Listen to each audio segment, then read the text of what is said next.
بسم اللہ الرحمن الرحیم۔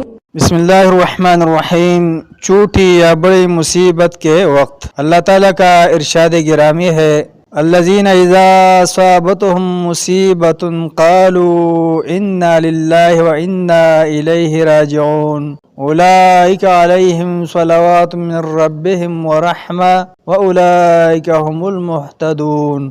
جنہیں جب کبھی کوئی مصیبت آتی ہے تو کہہ دیا کرتے ہیں کہ ہم تو خود اللہ تعالی کی ملکیت ہے اور ہم اسی کی طرف لوٹنے والے ہیں، ان پر ان کے رب کی نوازشیں اور رحمتیں ہیں اور یہی لوگ ہدایت یافتہ ہے۔ رسول اللہ صلی اللہ علیہ وسلم کا فرمان ہے، ہر ناخوشگوار موقع پر انا للہ و انا الیہ راجعون پڑھا کرو، حتیٰ کہ جوتے کا تسمہ ٹوٹنے یا گم ہونے پر بھی، کیونکہ یہ بھی مصائب میں سے ہے۔